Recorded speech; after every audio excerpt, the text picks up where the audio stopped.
Olá, aqui é o professor Vitor Proença. Nesse vídeo, a gente vai conversar um pouquinho sobre o tromboembolismo pulmonar, ou tromboembolia pulmonar, tá? Então, a gente vai explicar o que que é, como que acontece, quais são as principais causas, vamos falar um pouquinho sobre sintomas e também sobre diagnóstico e tratamento, tá bom? Então, primeira coisa, obviamente, né? O que que é um tromboembolismo pulmonar? Então, se você pegar essa palavra, dividir aqui, ó, obviamente está relacionado com o pulmão, tudo bem? É a formação de um trombo, tá? Que vai se deslocar normalmente de uma outra parte, de um vaso sanguíneo do membro inferior, da perna, por exemplo, formando um êmbolo que vai se fixar no pulmão, beleza? Então, quando você pega uma palavra grande aqui, sem a gente ler essas coisas aqui abaixo, daqui a pouco a gente fala sobre isso. Mas primeiro foca aqui em mim, no que eu estou falando, tá? Quando a gente pega uma palavra grande, assim, tromboembolia pulmonar, meu Deus, que difícil que é. Então, primeira coisa que você vê, onde que fica, né? No pulmão, tudo bem? É uma doença que ocasiona o pulmão. Claro que vai ter outras alterações que vão se percorrer outros órgãos, como, por exemplo, o coração, né? Mas ela está relacionada com o pulmão, primeira coisa, beleza? E aí pega essa palavra aqui, ó, tromboembolismo ou tromboembolia, e divide. Vamos pegar aqui, ó, primeiro trombo. O que que é trombo, tá? Então eu tenho aqui, ó, um vaso sanguíneo, tudo bem? De qualquer lugar. Vamos pegar um vaso sanguíneo da perna, por exemplo.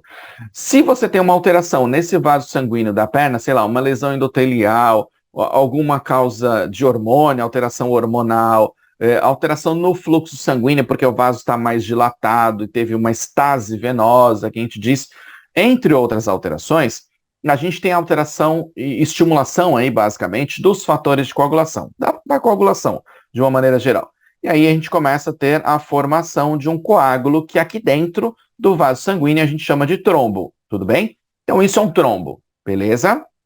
Esse trombo, ele vai sendo formado aqui, ó, quanto mais ele tem, mais ele vai sendo estimulado, porque atrapalha o fluxo sanguíneo, as plaquetas vão se prendendo lá, formando aquela rede de fibrina, os leucócitos vão se acumulando, as hemácias se acumulando e vai atrapalhando todo o fluxo sanguíneo aqui, porque ele vai ficando mais turbulento, né? Então, o vaso sanguíneo, digamos que está lá na perna, né? O sangue vai subindo, entre aspas, né? Vai seguindo o seu fluxo normal pela veia, por exemplo. E aí, na hora que o sangue vem aqui, ele bate e vai estimulando mais fatores de coagulação, formando o trombo. Então, isso é um trombo, beleza? Esse trombo vai sendo formado aqui, ó. E aí, imagina que em determinado momento, o que acontece? Você tem, por exemplo, aqui, ó, um deslocamento, um desprendimento desse trombo, e aí ele vem aqui, ó, e se forma aqui, ó. Ele se desprende, se desloca, né? Esse trombo. Esse trombo, a partir desse momento, começa a ser chamado de um êmbolo, tudo bem? E aí agora a gente tem uma tromboembolia. Esse vaso sanguíneo, que está lá na periferia, na perna, por exemplo, vai levar o sangue lá sentido coração. Veia cava no final, e aí sentido coração, por exemplo. Tudo bem? O que que vai acontecer? Quando ele vai para o coração vai bombear pelo ventrículo direito, né, para o pulmão. E aí aquele êmbolo vai se prender agora num vaso sanguíneo, numa artéria aí, né, pulmonar, por exemplo. Tudo bem? Então ele sai normalmente, a maior parte das vezes acaba sendo decorrente de um êmbolo ou tromboêmbolo, tá? Que vem de um vaso sanguíneo dos membros inferiores. A gente vai falar sobre os fatores de risco e aí a gente vai explicar um pouquinho melhor isso daí, tudo bem? Então, trombo é uma coisa, trombo é um coágulo dentro de um vaso sanguíneo, tudo bem? Porque quando ele vai para fora, né, digamos que você está sangrando e pingou aí no chão, por exemplo, aquilo lá é um coágulo, né, que está espalhado por ali. E aí pode formar dentro da pele, por exemplo, um hematoma, tudo bem? Uma hemorragia, seja lá o que for. Quando está coagulando dentro do vaso sanguíneo, a gente chama de trombo, beleza? Quando ele se desprende, se desloca, a gente chama de êmbolo, tá? E aí a gente tem uma tromboembolia que vai ocasionar um problema lá no pulmão, vai se deslocar à distância, vamos falar dessa maneira, né? Saiu da perna, por exemplo, foi lá para o pulmão e bloqueou a artéria pulmonar, por exemplo, beleza? Professor, mas eu já ouvi falar que existem outras causas de embolia pulmonar. Sim, existem outras causas, como por exemplo, embolia gordurosa, tá? Embolia amniótica, uma embolia séptica, por exemplo, né, que está relacionado com bactérias normalmente, tá? Então tem outros motivos que não a formação do trombo, mas em muitos pacientes que têm alterações hemodinâmicas, vasculares, cardíacas, etc., a tromboembolia acaba sendo um dos principais motivos de problemas pulmonares nesse caso, beleza? Então, agora continuando aí com o que está descrito aqui para você. Então, tromboembolismo pulmonar é uma obstrução parcial ou total da artéria pulmonar ou de seus ramos. A artéria, lembrando, né, que na maior parte das vezes, né, as artérias que vão oxigenar lá os tecidos, né, que vão levar o sangue oxigenado para os tecidos, tudo bem? E aí, em alguns casos, pode ter essa alteração, ele pode ter sangue mais oxigenado, menos oxigenado, mas vamos deixar assim, né, de uma maneira geral, tudo bem? Se eu bloqueio a artéria normalmente leva o sangue para aquele tecido, tudo bem? E aí o que vai acontecer? Esse tecido aí passa a não ser oxigenado mais, ou não oxigenar os próximos órgãos que vêm na sequência, tudo bem? Nesse caso, normalmente tem um alojamento de trombos, que a gente diz que são os coágulos que eu detalhei para você, né? Dentro do vaso sanguíneo ele chama trombo, que migram normalmente a partir da circulação venosa profunda dos membros inferiores, por exemplo, aqui da perna, tudo bem? E aí, normalmente, o tromboembolismo pulmonar, ele ocorre em decorrência de uma complicação de uma trombose venosa profunda, tá? Então, trombose venosa profunda é a formação dos trombos em veias mais profundas, por exemplo, da perna, que eu expliquei para você. Então, obviamente, né, eu vou fazer um desenho bem feião, assim, ó, aqui tem a perna, aqui tem o pé, né, ó, bem feio o desenho. Aqui, ó, eu tenho vasos sanguíneos, tá? Se esse vaso sanguíneo começar a formar um trombo aqui, ó, o paciente pode ter uma trombose venosa profunda, tudo bem? Se esse trombo se deslocar e for sentido pulmão, a gente tem um tromboembolismo pulmonar. Então, iniciou como? Uma alteração no fluxo sanguíneo, uma lesão ali, alguma coisa do tipo, né? Que esse paciente tem nas veias da perna, por exemplo, tá? E aí essas veias normalmente ficam mais dilatadas, ocasionam uma alteração no fluxo sanguíneo, formam um trombo, o trombo se desloca, sobe sentido pulmão e ocasiona um bloqueio da artéria pulmonar, tá? Levando a um tromboembolismo pulmonar, beleza? Podem existir outros motivos também, mas esse aqui acaba sendo o mais comum, tudo bem? Uma complicação de uma trombose venosa profunda. A gente já explicou mais sobre esse assunto aí de trombose venosa profunda. Vou tentar lembrar de deixar aqui na descrição desse vídeo para você, mas no nosso canal é só você digitar lá, trombose, a gente falou que causas, sintomas, se não me engano, outros tipos de alterações que acontecem na trombose venosa profunda, beleza? Tá bom, professor, quais são os principais fatores de risco para o tromboembolismo pulmonar? Vamos lá. Ocorrência recente de infarto do miocárdio, por exemplo, ou ainda uma internação por insuficiência cardíaca ou fibrilação atrial. Então, alterações cardíacas e hemodinâmicas, que você vai perceber aqui, tá? A trombose venosa prévia que esse paciente pode ter tido, alguma trombofilia, que são alterações na formação dos estímulos, né, para a formação dos trombos, por exemplo, alteração em fatores de coagulação, entre plaquetas, né, etc., tá? Uso de anticoncepcionais ou ainda a própria gestação em mulheres que estejam no puerpério são fatores de risco, tá? Então, sim, anticoncepcionais. Claro, isso também tem característica genética, né? E hereditária, que a gente disse, mas o uso de anticoncepcional é um fator de risco para o desenvolvimento de tromboembolismo pulmonar, tá bom? Ainda, neoplasia metastática. Metástase, basicamente, são células que migram de um tipo de câncer, aí, de neoplasia maligna, vão para a corrente sanguínea, na maior parte das vezes, tá? E aí aquilo lá é uma coisa estranha, né? Uma partícula estranha que está dentro do vaso sanguíneo. Eu estimulo a formação de trombo nesses casos, tá? Ainda, pós-operatório para cirurgias de grande porte, principalmente aí neurocirurgia, cirurgia ortopédica ou ainda de quadril ou, em alguns casos, tá, a necessidade de acesso venoso central. Tudo o que você mexer com vasos sanguíneos, de uma maneira geral, tá, introduzindo o vaso sanguíneo, atrapalhar o fluxo sanguíneo, etc., segundo a gente chama de tríade de Virchow, atrapalhar o vaso sanguíneo, causar lesão, tá? E colocar alguma coisa que seja mais sólida ou diferente ali do que tem no sangue, vai estimular a formação de trombos. Basicamente é isso. Se entrar célula estranha lá, que não seja célula do sangue, vai estimular a formação de trombos, tudo bem?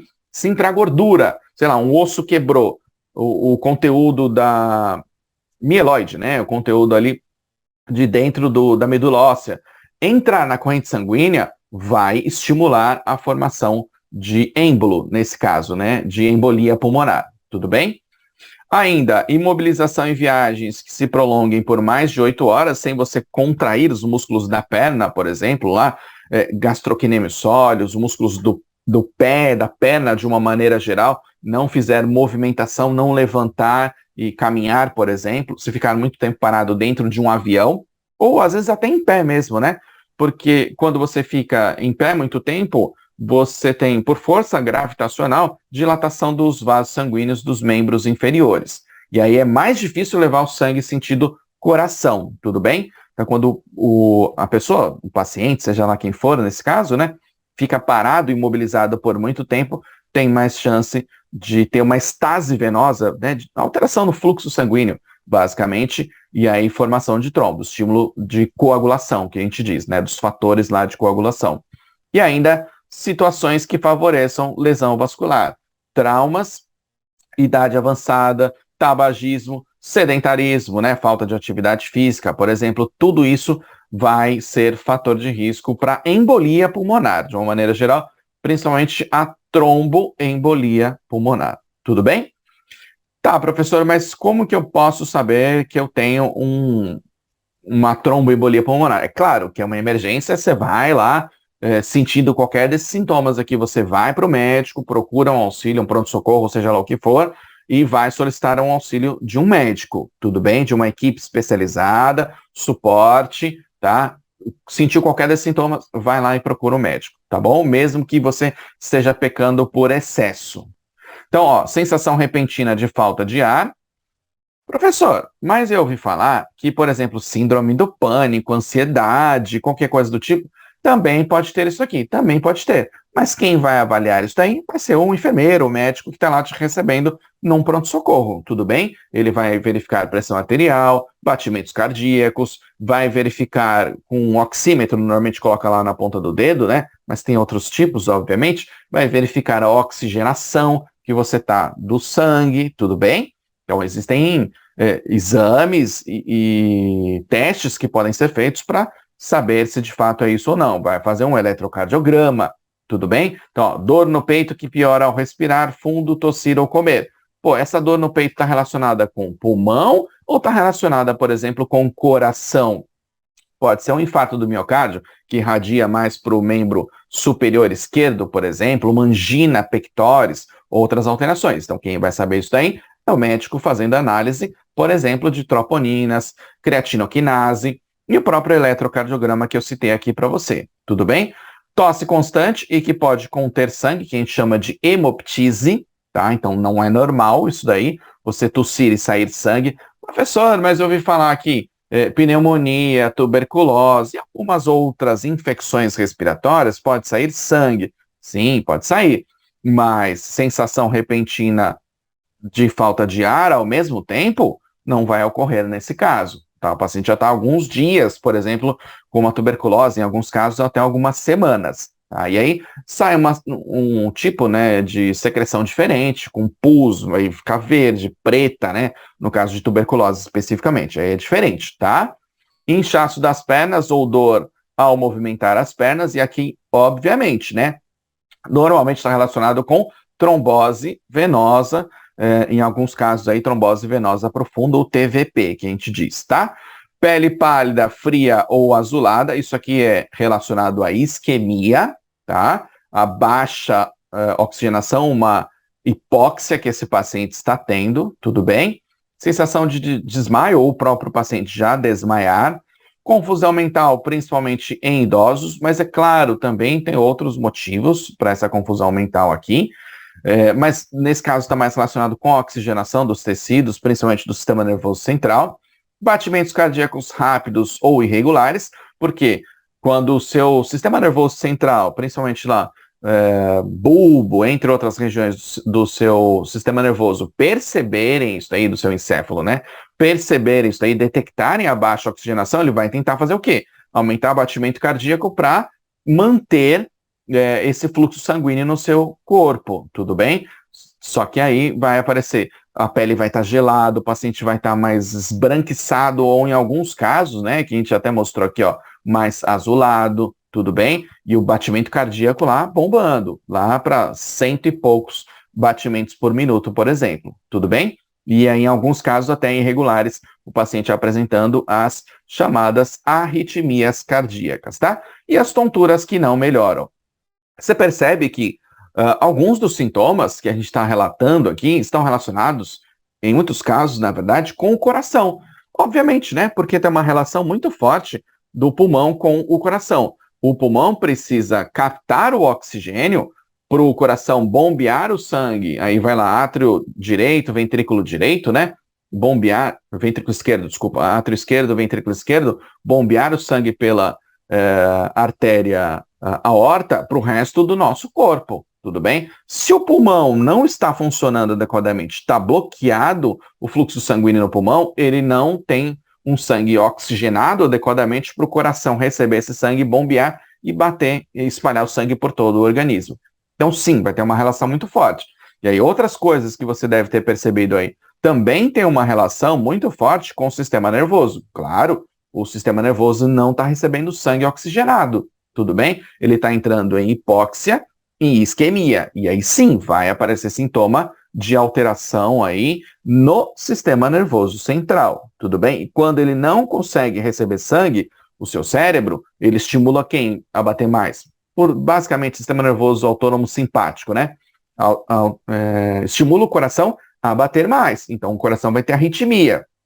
Então tudo isso está interligado. Você pode perceber o seguinte, pela formação de um trombo na perna, que se desloca, vai para o pulmão, na artéria pulmonar e bloqueia o pulmão, isso tudo está ocasionando esses sintomas que você está percebendo aí. Diminuição de oxigenação, aumento de batimento cardíaco, a pele mais fria, uma sudorese em alguns casos, né?